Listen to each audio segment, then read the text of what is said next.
Baik, selamat malam, selamat datang di acara Hanguksa Iyagi kedua.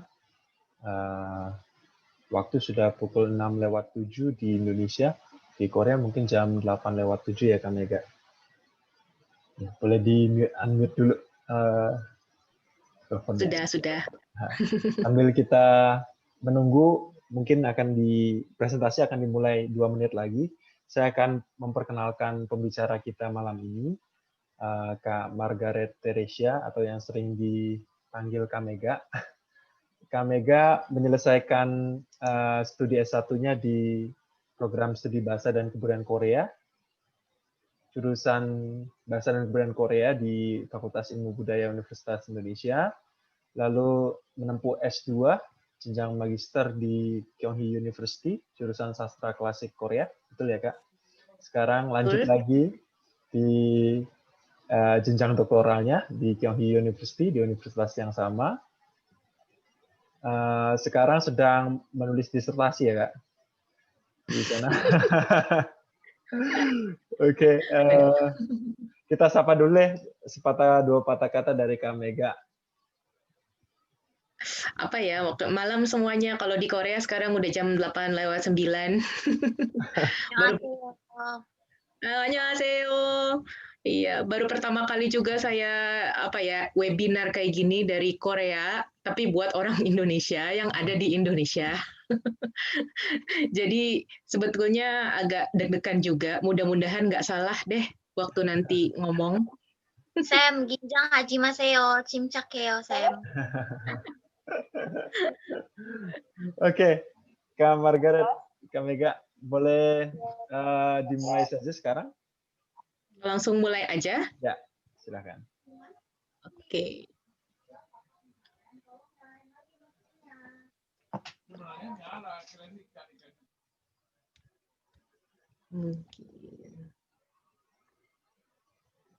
Oke deh, kalau gitu saya mulai presentasinya ya. Semoga cepat supaya nanti kita bisa bebas ngobrol-ngobrolnya. Jadi hari ini saya mau mempresentasikan mengenai kondisi sosial Joseon dalam Ouyadam. Jadi saya sendiri kan memang bukan jurusan sejarah ya. Jadi kalau misalnya saya mau bicara soal sejarah, mungkin Afri lebih ahli dibanding saya. Dan juga ada Ibu Ros, tadi saya lihat Ibu Ros lebih ahli daripada saya. Nah, kalau saya mau bicara mengenai kondisinya di dalam karya sastra. Jadi bagaimana orang-orang biasa, masyarakat biasa itu tuh melihat perang dari kacamata dia. Seperti itu. Nah, kalau sekarang saya memperkenalkan diri dulu, sama seperti yang tadi sudah dijelaskan sama Afri, sekarang sedang pendidikan untuk jenjang doktor di Kyunghee University, jurusan sastra klasik Korea. Nah, hari ini urutannya seperti ini ya, jadi nanti mungkin penjelasan singkat apa aja sih yang terjadi waktu invasi Jepang ke Korea, kemudian yang disebut Yadam, kan judulnya Ouyadam, tapi Yadam itu apa sih? Kemudian Yu Mong-in yang nulis Ouyadam itu siapa sih? Kemudian Ouyadam sendiri itu siapa? Dan bagaimana keadaan masyarakat yang terdampak oleh invasi Jepang ke Korea menurut beberapa kisah di dalam Ouyadam. Dan terakhir baru tanya jawab. Oke, kemudian yang pertama itu apa sih yang terjadi waktu invasi Jepang ke Korea? Ini ada lukisannya waktu ada peperangan di daerah Busan. Ini lukisannya seperti ini. Jadi memang perangnya itu sangat besar dan berlangsung selama sekitar 6-7 tahun ya, tahun 92 sampai tahun 1592, 1598, bukan 1992. Oke, apa aja sih yang terjadi waktu itu? Nah, invasi Jepang ke Korea itu terdiri dari 2 invasi yang terpisah, tapi saling berkaitan satu sama lain. Yang pertama tahun 1592, lalu ada gencatan singkat 1596, kemudian invasi kedua tahun 1597, kemudian berakhir tahun 1598, waktu Jepang menarik pasukan mereka dari semenanjung Korea. Jadi invasi ini diluncurkan oleh Toyotomi Hideyoshi dengan tujuan menaklukkan semenanjung Korea dan Tiongkok, yang dulu ada Joseon dan juga ada dinasti Ming di Tiongkok kan. Nah, ini juga ada gambarnya nih waktu ada pasukan perang datang ke Korea. Kalau dari Jepang itu mereka kan naik kapal, karena kan memang terpisah oleh selat ya dari Jepang ke Korea. Jadi mereka pasti datangnya pakai kapal perang kayak gitu. Jadi Jepang itu cepat berhasil menduduki sebagian besar semenanjung Korea, tapi kontribusi bala bantuan oleh Ming, serta gangguan pada armada penyedia kebutuhan Jepang di sepanjang pantai barat dan selatan oleh Angkatan Laut Joseon, memaksa penarikan kembali pasukan Jepang dari Pyongyang dan provinsi utara ke selatan, di Busan dan di daerah selatan di dekatnya. Setelah itu, perang gerilya melawan Jepang dan milisi sipil Joseon dan kesulitan pasokan kebutuhan menghambat kedua belah pihak, Jepang maupun Ming dan juga Joseon. Jadi, walaupun dia mulainya tahun 1592, selesai karena gagal perangnya, selesai perangnya itu 1597. Oke, kemudian 1597 Jepang menyerang lagi nih, tapi polanya mirip, dan akhirnya karena ada Hideyoshi yang meninggal tahun 1598, perangnya berakhir saat itu. Gambarnya kurang lebih sama ya. Kemudian, nah ini yang baru masuk ke bidang saya nih. Kalau tadi kan latar belakang sejarahnya doang. Kalau di bidang saya ini adalah Yadam. Jadi Yadam itu apa sih? Mungkin kalau teman-teman tahu cerita rakyat di Indonesia, tahu ya. Kalau cerita rakyat dalam bahasa Korea sebetulnya bukan Yadam, tapi Sorwa. Tapi Yadam itu adalah bagian dari cerita rakyat. Karena sama disebarkan dari mulut ke mulut. Cuma bedanya apa? Nah, kalau Yadam itu dia bentuknya tuh bisa legenda, dongeng, anekdot dan lain sebagainya, tapi dituliskan oleh satu orang yang mendengarkan cerita dari misalnya tetangganya, dengar cerita dari adiknya atau pengalaman dia sendiri kayak gitu. Kalau misalnya definisi Yadam di Korea itu seperti apa sih? Saya pernah meneliti di Korea tentang ini sama dosen saya. Jadi kalau misalnya teman-teman lihat cerita rakyat yang ada di Indonesia, cerita rakyat Betawi itu lebih mirip Yadam dibanding cerita rakyat pada umumnya. Kenapa? Itu menceritakan masyarakat Indonesia atau lebih tepatnya Betawi waktu penjajahan Belanda kan. Kayak gitu. Jadi bukan yang kayak ada tiba-tiba legenda, misalnya kalau dari saya itu legenda ikan mas yang bisa bicara kan enggak kalau di Jakarta ya, dari Betawi. Adanya misalnya tiba-tiba ada si Pitung misalnya atau si Panjang yang melawan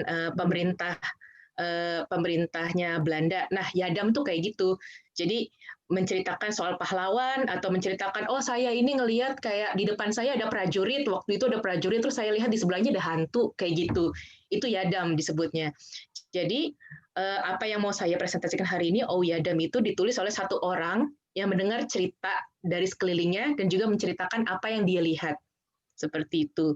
Jadi di beberapa cerita dia akan dia akan bercerita dengan orang pertama. Jadi aku aku melihat ini, aku mendengar ini seperti itu, atau dia menceritakan kisah orang lain yang dia pernah dengar seperti itu. Nah, siapa yang nulis Aoyadam? Namanya Yu Mongin. Siapakah dia? Dia lahir tahun 1559 dan tahun 1582 dia menjadi pegawai negeri. Tahun 1592 dia melakukan perjalanan ke dinasti Ming karena dia merupakan pegawai negeri yang berhubungan dengan negara asing waktu itu. Dan pada waktu dia perjalanan ke dinasti Ming, tahu-tahu tahun itu Jepang masuk kan untuk menginvasi dinasti Joseon, kerajaan Joseon, dan rajanya juga kabur ke Pyongyang. Jadi selama masa invasi ini pun dia masih bertanggung jawab terhadap hubungan diplomatik antara dinasti Joseon dan negara lain. Dan walaupun perang, dia tetap terus naik jabatan karena dia memang orang yang pintar dan juga penting. Akan tetapi karir politiknya Yu Mongin itu sangat tidak baik. Jadi waktu dia di Korea itu kembali lagi ke Joseon, dia sempat beberapa kali diasingkan. Karena waktu itu memang perpolitikannya dinasti Joseon itu memang sangat kacau balau setelah perang, beberapa kali ganti raja, dan juga tahun 1623 Yu Mongin sempat ditangkap dan dihukum mati karena dianggap berkonspirasi. Seperti itu, dan memang zaman itu banyak sekali mantan pegawai negeri atau pegawai negeri yang saat itu sedang bekerja yang ditangkap karena konspirasi kemudian dihukum mati. Yu Mongin sendiri baru terbukti tidak bersalah lebih dari 100 tahun setelahnya, 1794. Baru di sini ini keturunan-keturunan Yu Mongin mulai mengumpulkan cerita-cerita yang ditulis oleh Yu Mongin yang dia dengar waktu mengembara dan dikumpulkan menjadi satu buku. Seperti itu. Buku apakah itu? Aoyadam. Jadi yang mau saya jelaskan ini adalah Aoyadam yang tadi saya bilang. Jadi ini nih bukunya. Kalau misalnya ngelihat dari yang aslinya seperti ini, jadi tulisannya apa itu tulisannya ya? Terus kok bukunya kok kayaknya udah tua banget ya. Kayak gitu. Kan kalau zaman dulu ya bukunya kan masih kertas yang udah lama gitu kan ya. Jadi kalau misalnya udah beratus-ratus tahun dari abad 18 berarti ya sampai kita itu udah sekitar 200 tahun lebih. Jadi udah mulai jelek bukunya. Dan zaman itu kan bukan pakai Hangul kan kalau misalnya orang tingkat atas pegawai kerajaan, kemudian aristokrat itu kan nggak pakai Hangul kalau nulis karya sastra. Mereka pasti kan nulisnya kan pakai Hanja atau karakter Cina. Jadi aslinya Ouyadam pun ditulis dengan karakter seperti ini. Begitu. Dan baru akhir-akhir ini diterbitkan dalam bahasa Korea dalam bentuk Hangul. Jadi kalau sekarang dibaca udah mulai enak, nggak dalam bentuk Hanja lagi. Cuman kalau dulu mau baca karya sastra zaman dulu ya memang sudah dalam bentuk Hanja. Oke, jadi apa itu Ouyadam? Sebetulnya, Ouyadam itu kalau diterjemahkan itu sejarah tidak resmi yang dikompilasi oleh OU. Kenapa OU? Jadi OU itu tuh adalah nama penanya dari Yumongin. Karena nama penanya Yumongin itu OU, jadi disebutnya OU. Dan Yadam itu kan sebetulnya kan cerita rakyat. Cerita rakyat tapi yang berdasarkan apa yang dia dengar dari mulut ke mulut. Jadi kadang-kadang banyak yang menulis kalau Yadam itu sebetulnya sejarah, tapi sejarah yang tidak resmi. Karena banyak ditambahkan ini dan itu di dalamnya. Seperti itu. Jadi kisah-kisah ini dikumpulkan oleh Yumongin dari mulai dia bekerja di kerajaan sampai dia tewas waktu dia dihukum mati itu. Dan ditulis dalam karakter Cina klasik. Awalnya itu ada 10 volume, tapi sekarang yang tersisa hanya 5 volume. Jadi ceritanya tuh memang masih sangat banyak, tapi sudah sangat berkurang dibanding waktu zaman dahulu itu. Dan walaupun banyak cendekiawan yang memuji Ouyadam karena ditulis dengan gaya sastra yang jelas dan juga ringkas, Ouyadam tidak pernah diterbitkan sampai akhir abad 19 karena memang dia sempat dihukum mati kan karena konspirasi itu. Jadi ya masa orang yang sudah dihukum mati karena konspirasi raja itu boleh diterbitkan karya sastranya kayak gitu. Jadi ya memang tidak sampai diterbitkan sampai akhir abad 19 dan juga penerbitan terjemahan Hangulnya pun baru sekitar 2000-an, tahun 2000-an. Sebelumnya itu masih dalam bentuk karakter Cina klasik. Ini bukunya. Saya juga punya bukunya ini di rumah saya, nanti saya bisa tunjukkan begitu selesai PPT-nya. Jadi Ouyadam yang sudah diterjemahkan ke Hangul dari buku ini itu terdiri dari 5 volume. Volume pertama itu bercerita tentang kisah-kisah kemanusiaan, yaitu kesetiaan, kebajikan, perkawinan, konspirasi, dan lain sebagainya. Kalau volume kedua bercerita mengenai kisah keagamaan. Tetapi kalau agama di dalam bahasa Korea itu bukan berarti cuma agama yang seperti di Indonesia ya.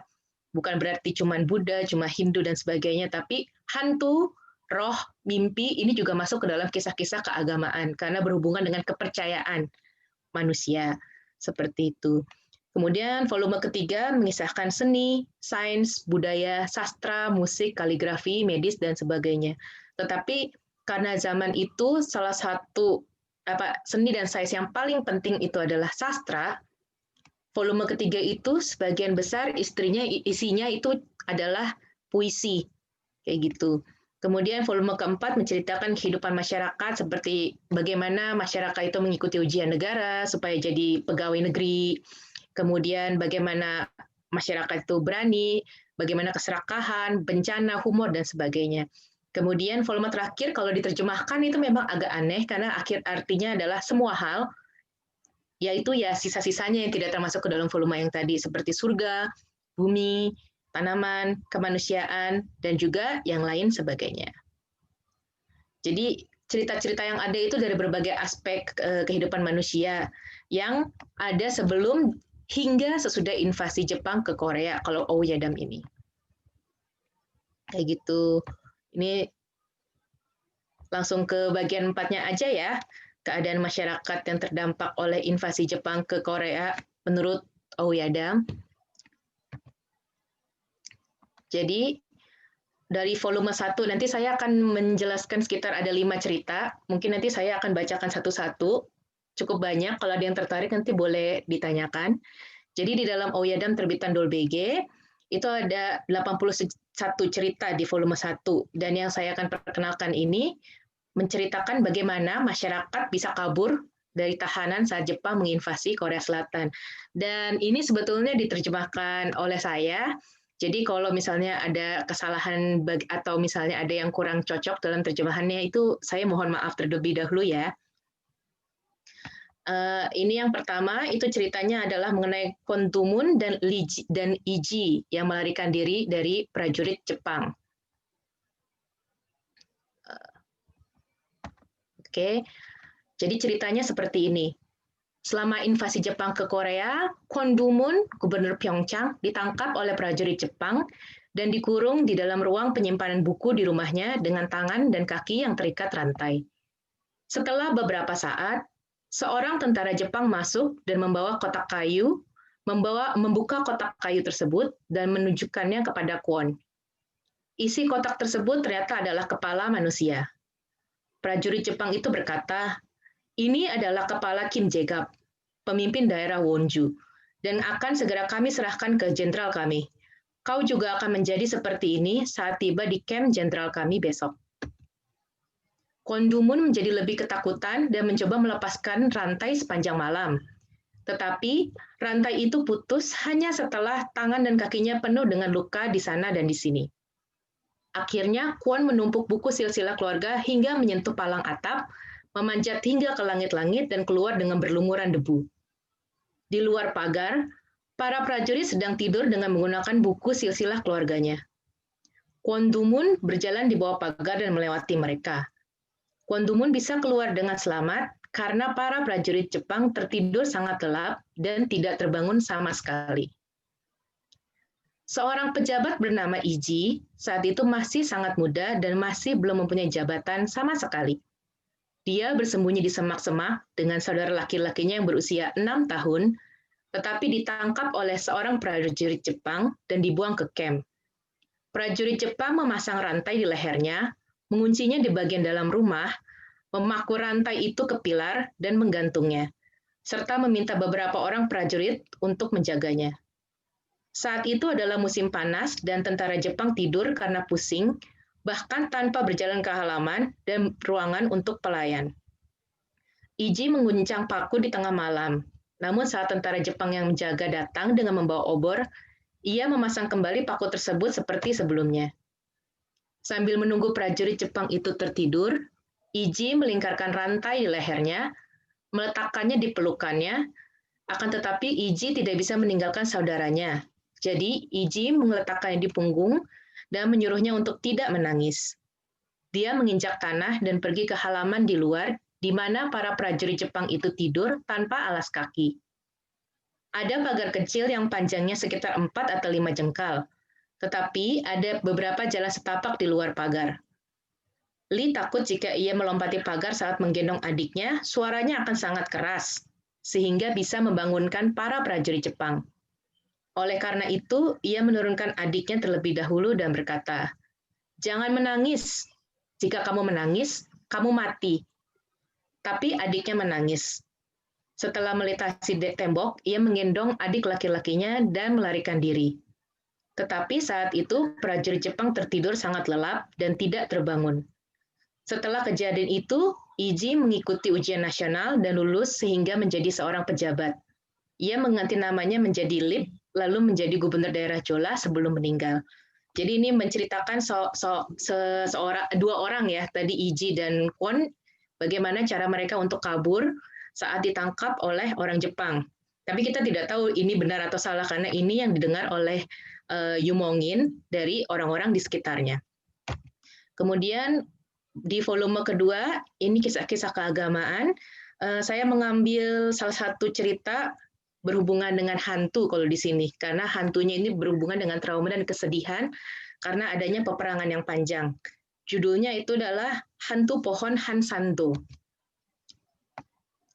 Selama invasi Korea ke Jepang, invasi Jepang ke Korea, saya salah tulis. Invasi Jepang ke Korea, Jenderal Lee Sun-shin mencoba membangun sebuah kapal perang. Maka ia memerintahkan para prajurit untuk menebang pohon di Pulau Hansanto. Saat itu ada hantu yang bersiul dari atas pohon dan berkata, "Saya harap Anda tidak menebang pohon di lembah ini. Banyak orang yang mati karena perang, lalu menjadi hantu dan tinggal di pohon-pohon di lembah ini. Jika Anda menebang pohon di lembah ini, maka kami harus pindah ke pohon lain. Maka kami mohon kepada Anda untuk tidak menebang pohon di lembah ini." Para prajurit bertanya, "Siapa kamu?" "Saya adalah Songga yang berasal dari Jola. Seluruh anggota keluarga saya meninggal karena perang, dan sekarang kami tinggal bersama di pohon ini. Oleh karena itu, para prajurit pindah ke lembah lain." Ini ceritanya jauh lebih singkat daripada cerita yang tadi, sangat pendek, tapi menceritakan bagaimana orang-orang sekitar percaya kalau dulu itu banyak sekali hantu karena banyak sekali korban perang pada saat invasi Jepang ke Korea itu. Ini adalah salah satu ceritanya. Dan Hansado ini ada di daerah sekitar selatan waktu itu. Kemudian cerita selanjutnya adalah kisah seni dan sains. Di volume 3 ini sebetulnya sebagian besar itu adalah puisi dalam karakter Cina klasik. Akan tetapi saya hanya memilih salah satu cerita yang tidak berisikan puisi, karena mungkin agak sedikit sulit ya kalau untuk dipahami apa sih inti ceritanya kalau misalnya yang puisi. Kita bisa lihat cerita mengenai penilaian Hongyeon terhadap orang Jepang. Hongyeon itu katanya dulu adalah salah satu pejabat di masa dinasti Joseon. Hong Son-min dan Hongyeon pernah berargumen dalam membela orang Jepang. Kata Hongyeon, "Kalau para prajurit Jepang tidak turun ke daratan Korea, maka angkatan laut kita dapat menang melawan para prajurit Jepang tersebut. Akan tetapi, jika para prajurit Jepang tersebut sampai menginjakan kaki ke negara kita, maka negara kita tidak akan pernah bisa menahannya." Hong Song-min pun menjawab, "Konon katanya para prajurit Jepang yang turun ke daratan sama dengan ikan-ikan yang keluar dari air sehingga mudah untuk menangkap mereka. Kenapa kata-katamu berbeda?" Hongyeon pun menjawab kembali, "Tidak mungkin. Lagi pula Anda akan tahu apa kesulitannya jika Anda mencobanya. Ketika Jepang datang untuk menginvasi semenanjung Korea, Korea bisa menang dengan angkatan lautnya, tetapi selalu menelan kekalahan dalam pertempuran di darat. Jadi jelas bahwa Hongyeon bisa menganalisis prajurit Jepang. Hongyeon sendiri adalah seorang pejabat kerajaan yang pernah mendapatkan rekomendasi untuk menjadi seorang jenderal. Ini menurut cerita di buku Ouyada, tapi kita tidak tahu apakah kisah ini betul-betul terjadi di dunia nyata ataupun tidak, seperti itu. Kemudian yang selanjutnya, volume 4, itu mengisahkan tentang kehidupan masyarakat, dan di sini mungkin teman-teman juga tahu, kalau di Korea itu memang dari dulu kiblatnya itu adalah Tiongkok, jadi kalau misalnya para prajurit Joseon mau belajar mengenai perang, obat, dan lain sebagainya, itu harus menggunakan kitab-kitab klasik dari Tiongkok. Cerita berikutnya itu juga menunjukkan hal yang sama seperti itu. Jadi judulnya itu sebetulnya agak menyakitkan, cara mencabut anak panah yang tersangkut di wajah. Jadi ceritanya seperti ini. Orang Korea yang lahir di daerah pinggiran terpencil, meskipun memahami teks berdasarkan sejarahnya, apakah mereka bisa membedakan yang mana teks klasik Cina dan yang mana yang hanya merupakan anekdot?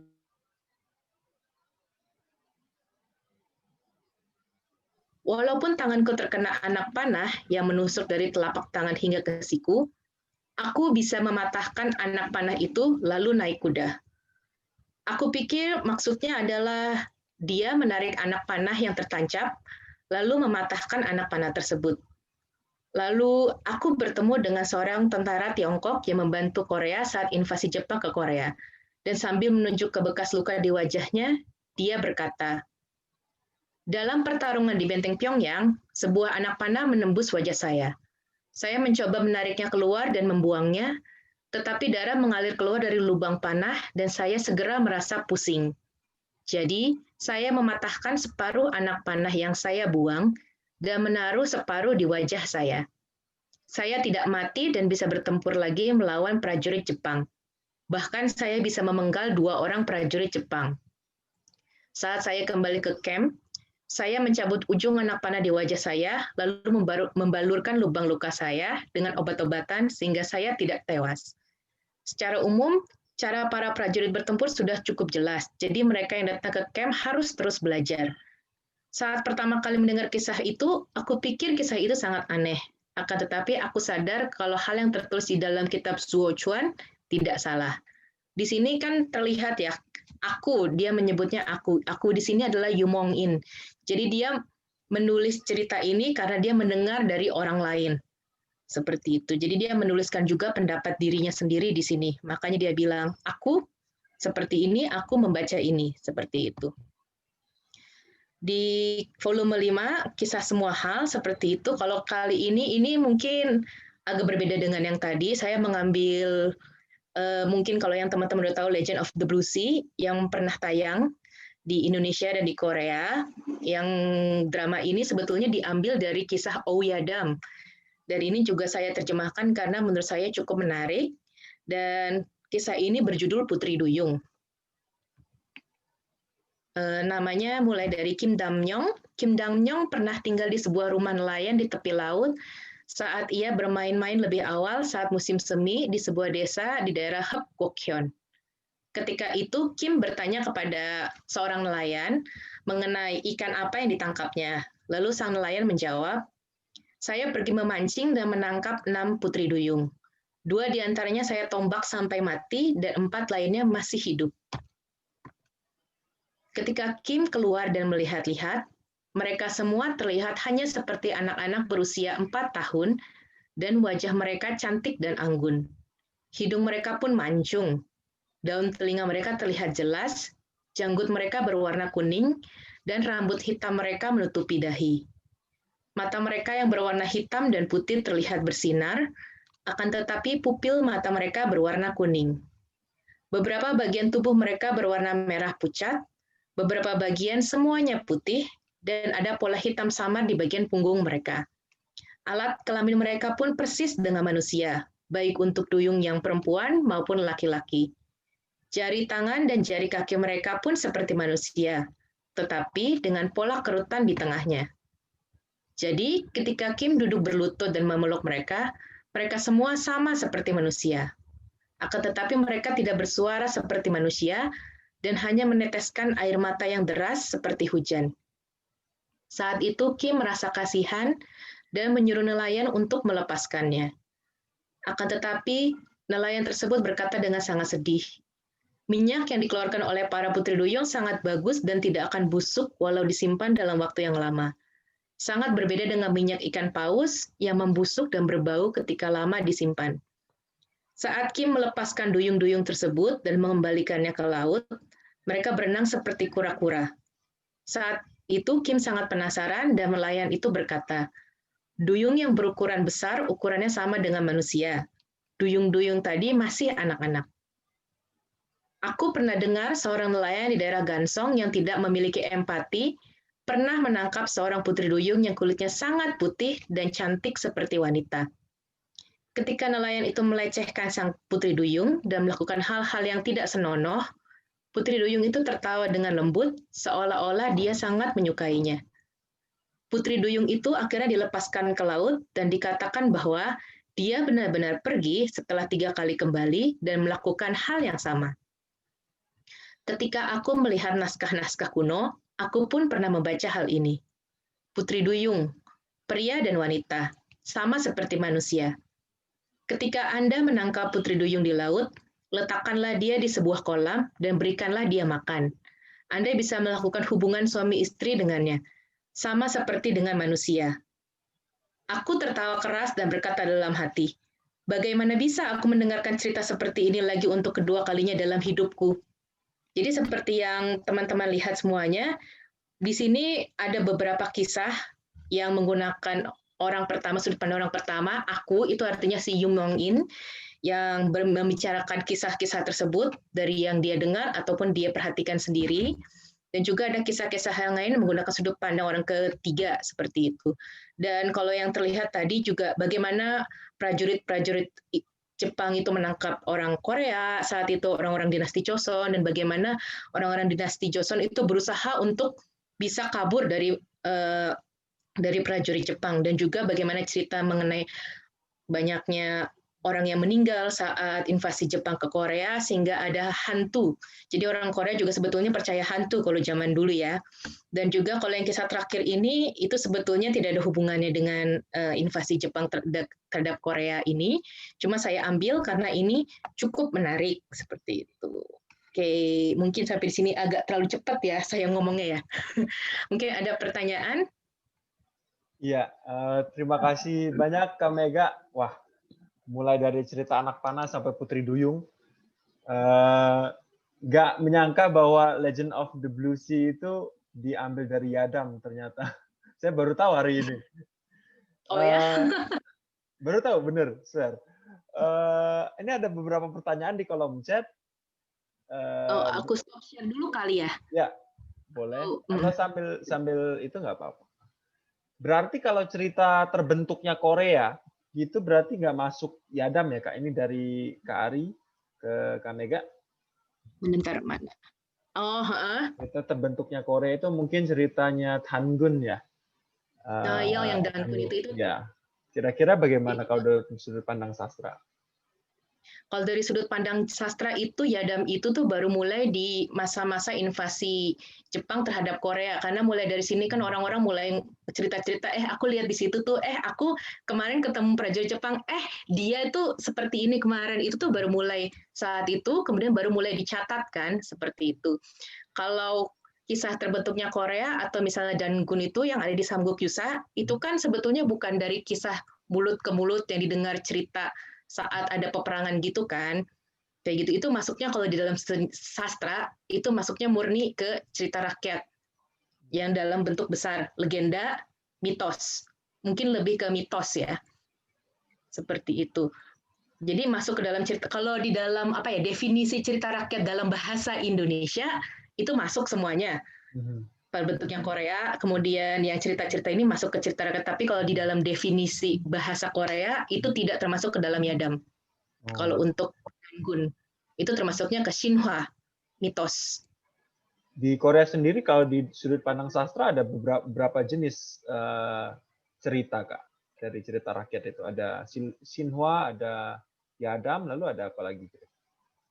Sebetulnya kalau misalnya ngomongin cerita rakyat dari segi umumnya itu sebenarnya di mana aja sama ya, legenda, mitos, dongeng. Seperti itu. Jadi kalau yang berhubungan dengan seperti dewa-dewi, kemudian ada magic, terus ada yang kayak kalau tiba-tiba muncullah ikan mas seperti itu yang bisa berbicara, itu masuknya ke mitos. Seperti itu. Kemudian legenda itu kayak terbentuknya sesuatu, misalnya terbentuknya gunung apa, terbentuknya danau apa, segala macam itu kan maksudnya legenda. Kemudian yang terakhir dongeng itu yang sebenarnya kita nggak tahu itu beneran ada atau enggak, terus sisa-sisanya juga nggak ada, itu kayak Cinderella, bawang merah bawang putih, itu masuknya ke dongeng. Lebih gitu. Banyak, lebih kuat unsur fiktifnya seperti itu ya. Kayak gitu.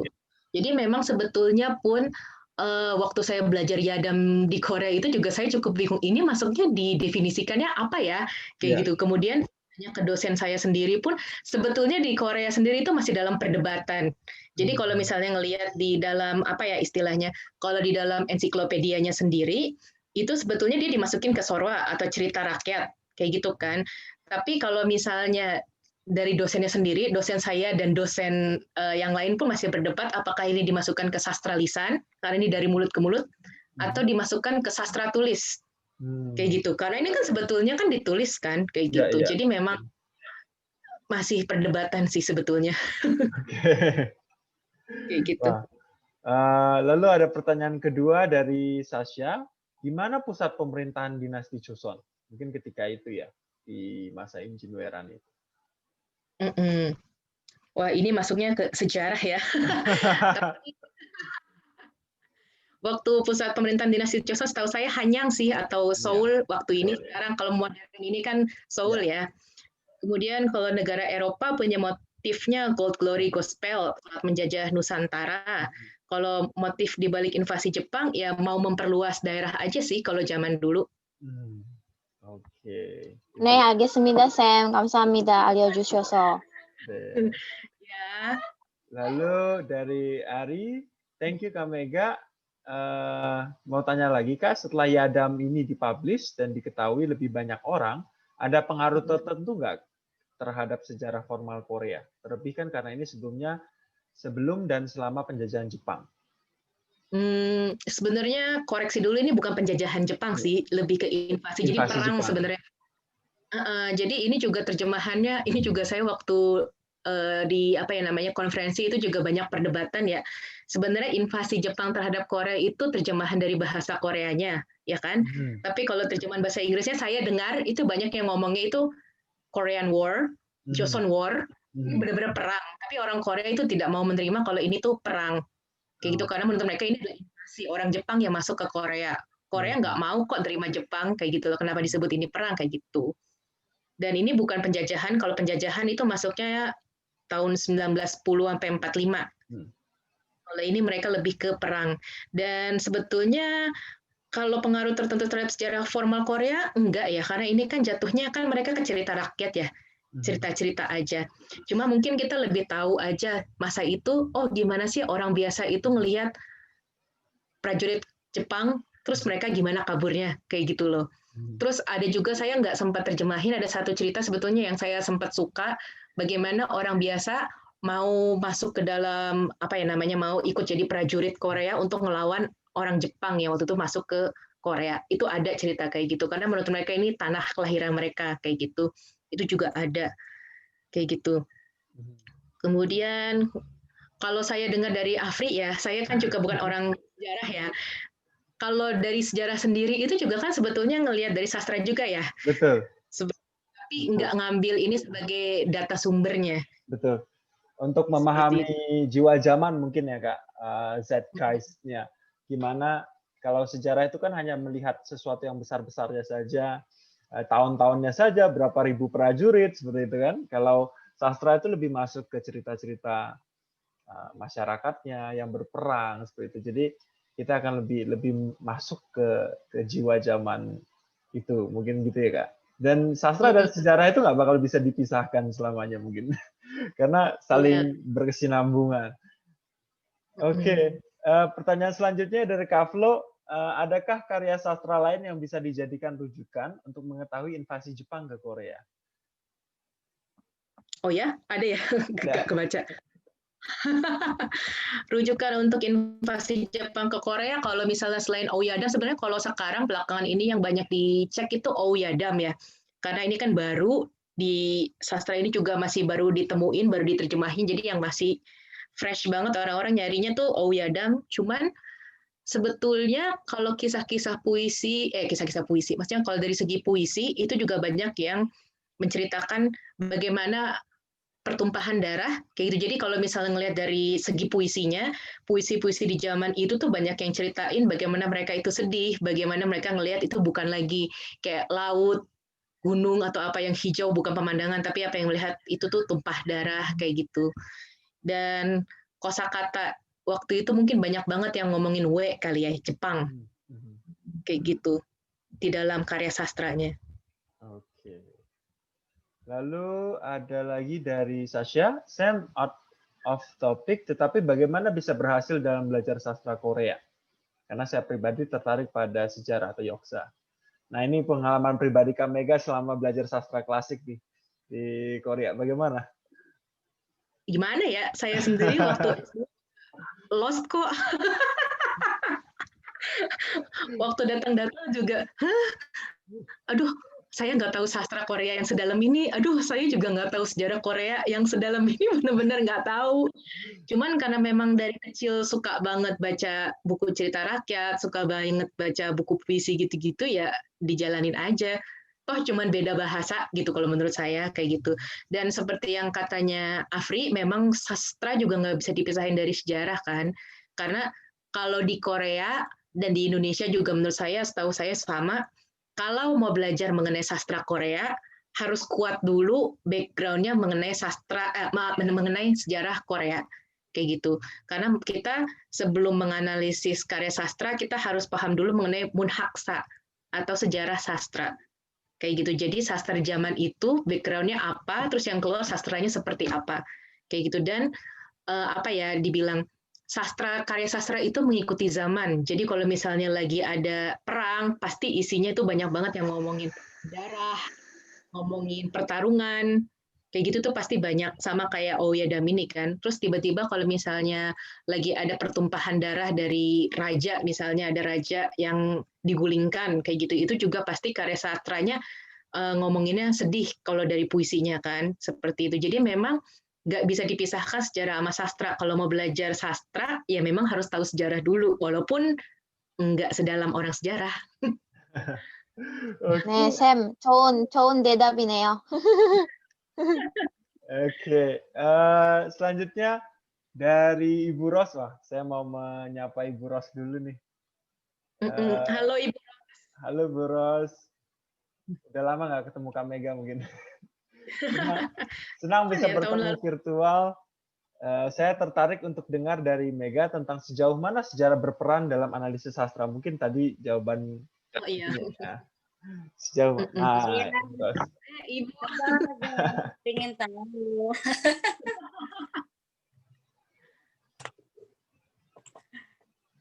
Gimana Kak Mega? Sejauh mana peran analisis sastra, peran sejarah dalam analisis sastra? Sejauh ini? Penting banget sih, soalnya kalau misalnya analisis sastra, apalagi sastra klasik kan ya, saya nggak tahu deh kalau sastra kontemporer atau modern gimana. Tapi kalau misalnya sastra klasik, yang pertama harus tahu adalah zaman itu, zaman kita mau analisis puisi itu adalah waktu itu sejarahnya lagi ada apa sih di situ, itu satu. Terus yang kedua, si pengarangnya itu latar belakangnya apa? Apakah dia pegawai negeri, apakah dia orang biasa, kayak gitu. Itu kita harus tahu, baru kita bisa nganalisis sastranya kayak gitu. Jadi berarti strukturnya gitu ya, struktur masyarakatnya gitu kan ya. Selain peristiwa harus tahu struktur masyarakatnya, dia ada di mana gitu kan ya. Karena mungkin setiap kelas sosial akan berbeda karyanya, mungkin seperti mengekspresikan, itu maksudnya. Oh ya, oke. Betul, cara ekspresinya pun beda setiap kelas kan kayak gitu.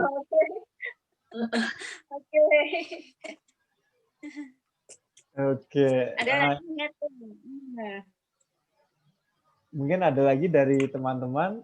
Ini dari Kari, ini setuju banget di sastra Inggris pun begitu katanya. Terima kasih atas penjelasan. Mungkin sastra secara kali ya. Iya. Betul. 쌤, 저 질문 있어요, 쌤. Oh ya. 쌤이 어떻게 경희 대학교에 입학하셨나요? Oh, aku sebetulnya waktu lulus S1, bukan pas lulus sih sebenarnya, pas lagi nulis skripsi S1 dulu, itu dosen pembimbing saya itu orang Kyonghee.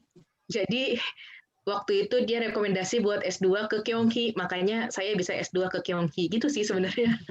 Jadi ini 쌤이 ini ya, pinter ya, Sam. Tuk-tukan.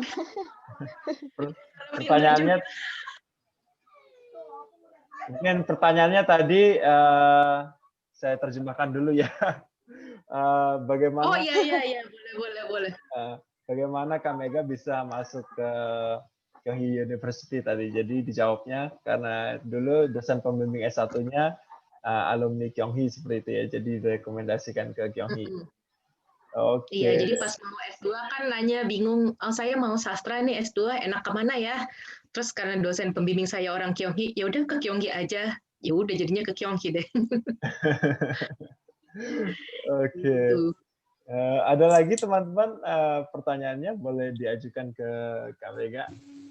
Kita masuk. Sam, saya lagi Sam. Ya. 쌤, 왜 서울대는 안 입학하셨나요? 안 선택해요? jadi kenapa nggak di Seoul대? Karena ya itu tadi, saya cuma tahu Kyonghee. Jadi waktu itu saya cuma tahu Kyonghee, dan buat S2 itu kan butuh, buat pasca lebih tepatnya, nggak cuma S2, itu kan butuh sebenarnya surat rekomendasi dari dosen. Sedangkan waktu itu link yang saya punya cuma Kyonghee, kayak gitu loh. Jadi waktu saya daftar S2, saya cuma bisa minta rekomendasi ke dosen pembimbing saya juga cuma bisa minta rekomendasi ke dosen di Kyonghee. Jadinya Iya, jadinya lanjutnya di Kyongki. Kalau misalnya perlu ke kampus lain lagi, kan saya harus cari tahu lagi dosennya siapa lagi di sana, kirim email lagi, perkenalan diri lagi. Kalau di Kyongki kan cuma dari dosen ke dosen, jadi kayak lebih cepat gitu. Bagaimana pembelajaran di Kyonghi, Kak? Khususnya sastranya. Maksudnya Corak-corak tertentu kah? Ada kesan-pesan tertentu kah di sana? Oh, mungkin ya itu tergantung dosennya lagi sih. Jadi kayak dosen kita itu jurusannya apa, itu nanti lebih condongnya bakal ke situ. Kayak gitu loh. Jadi kayak dosen aku di Kyonghi itu tuh dia itu lebih condong suka banget kayak karya kayak Yadam kayak gini. Jadi kita jadi banyak belajar soal Yadam gitu loh. Dan belum tentu di tempat lain belajar soal Yadam kayak gitu. Terus kalau misalnya dosen dosennya saya ada satu lagi yang jurusannya saya lupa jurusan antropologi kalau nggak salah di Jerman. Itu berarti dia fokusnya benar-benar ngomongin karya sastra yang berkaitan dengan antropologi. Jadi kayak gitu.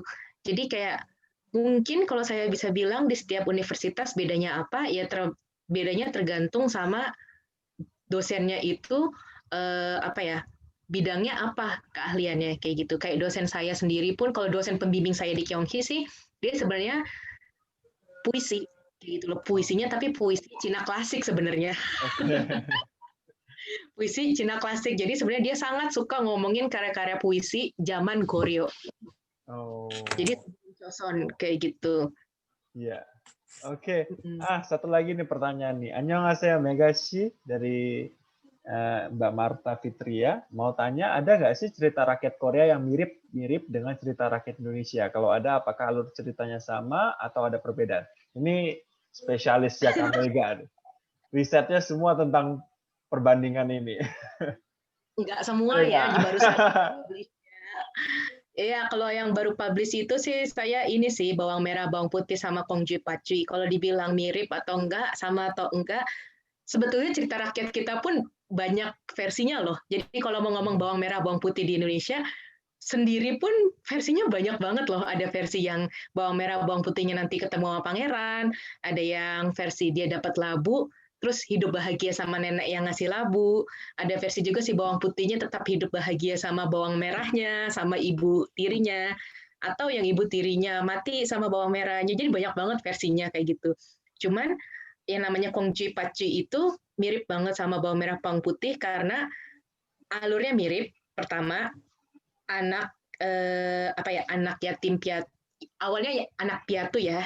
Bapaknya nikah lagi sama cewek lain, terus cewek itu bawa anak perempuannya, kemudian bapaknya meninggal, jadi dia tinggal sama ibu tiri, sama kakak atau adik tiri. Itu tiap versinya beda. Kan bawang merah, bawang putih kayak gitu kan ya. Ini sama, Kongji Paci juga sama. Terus bagaimana nanti dia kayak diperlakukan tidak adil, disuruh bersih-bersih rumah, pekerjaan ini, pekerjaan itu, terus nanti ketemu sama orang baik, atau kalau di Korea juga banyak versinya. Ada yang ketemu burung, ada yang ketemu pohon emas, ada yang ketemu sapi dari langit kayak gitu. Jadi beda semua juga. Cuma intinya adalah yang baik nanti akan bahagia. Dan mirip saya bilang bawang merah bawang putih. Kalau di Korea Kongji Paci. Kong kacang, pat kacang merah. Jadi kayak si kacang dan si kacang merah, terus di Indonesia si bawang putih dan si bawang merah. Afri Sam. Ya. 메가쌤, 저 궁금한 게 있는데 한국어에서는 존댓말, 높임말, 존댓말, 반말 있는데 kalau Mandarinnya tidak ada, Sam. Jadi dari mana 높임말, 존댓말, dan banmal asalnya? Waduh, itu linguistik kayaknya bukan ranah saya. Langsung panggil Bapak Florian kalau masih ada. Masih ada, Kak Flo. Wah, ini kalau itu ranahnya linguistik masih bukan ada. ranah saya. Boleh kita semua. Tapi Bapak Florian ini masih ada nggak sih tuh? Masih ada. Masih ada, tapi kayaknya udah ditinggal ya HP-nya ya. Udah mau terbang katanya. Mungkin nanti kalau soal biasa sama Bapak Flo mungkin ya. Kalau saya soalnya, waduh, kalau ditanya soal udah mau terbang di pesawat. Next time mungkin ya sama Bapak Florian. Oke, nanti kita ini bisa dicatat jadi topik menarik ya tentang sejarah bahasa mungkin ya. Bagaimana perubahan dari Hancha ke Hangul seperti itu. Oke. Ya udah hilang nih bapaknya. Boleh. Kira-kira ada pertanyaan lagi kah? Wah, udah jam 7. Udah jam 9 ya Kak di Korea ya? Udah jam 9, udah malam, dingin ini udah berapa belas derajat ini ya? Udah belasan ya, udah musim ini subur. Udah 11 derajat sekarang. Oke, dingin banget. Sam, boleh satu pertanyaan lagi, Sam? Ya. Boleh, nggak apa-apa kan Bapak Afri? Iya, nggak apa-apa. 한국에 왔을 때 컬처 쇼크가 큰가요? Apa ya culture shock kalau pas nyampe di Korea ya? Gede sih tentu saja kalau kayak gitu sih. Itu kayak gimana ya, kita kalau datang ke negara baru ya kan pasti kan kaget ya, kita biasa gimana di Indonesia ternyata di Korea nggak kayak gitu itu banyak sih kayak gitu. Kayaknya kalau diceritain satu kelas sendiri ya Fri ya. Iya, benar. Oke, wah seru sekali ya Kak Mega. Terima kasih atas bincang-bincang serunya hari ini. Kita dapat banyak pengetahuan tentang Yadam dan perspektif sejarah terhadap perspektif sastra terhadap sejarah seperti itu dan hubungannya sastra dan sejarah. Ini ada dari Mbak Milka. Terima kasih Loka dan Mega sudah mengadakan ini. Saya tahu dari IT Story tanpa sengaja. Ternyata menarik banget tentang Yadam ya. Wah, terima kasih juga yang sudah hadir. Terima kasih juga kepada Kak Mega, Ibu Ros, dan teman-teman yang lain yang ada di balik layar. Mungkin sebelum kita selesai, kita foto bareng dulu, boleh? Kita buka sebagai dokumentasi nih. Oke.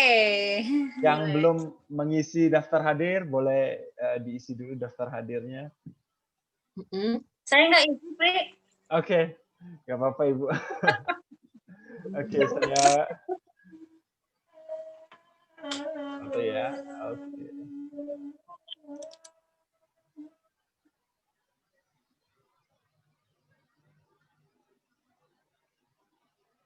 Oke, selesai. Baik, terima kasih banyak. Oh, Sam. Ya. Sam, jarionya gimana, Sam? Palpio jarionya. PPT-nya ya. PPT-nya mungkin bisa disaksikan kembali di YouTube. Nanti saya upload di YouTube Hanguksa Iyagi. Jadi bisa dilihat langsung di situ. Oke, siap, Sam. Ya. Baik, terima kasih banyak. Mungkin kita sudahi sampai sini sesi Hanguksa Iyagi kedua hari ini. Kita bertemu lagi di Hanguksa Iyagi selanjutnya ya. Stay tune di Instagram kita. Terima kasih Kak Mega, terima kasih Bu Ros. Makasih Kak, makasih, terima kasih Sam Afri Sam sama Bu Ros. Makasih. Selamat malam. Selamat malam. Sukses Mega. Ibu ya makasih. Kapan ketemu lagi ya Bu ya? Nenyon ama. 모르겠어. 내년 아마 모르겠는데. Semoga bisa ketemu cepat. Sukses ya. Yuk ya, salam. Ayo. Mari. Ya.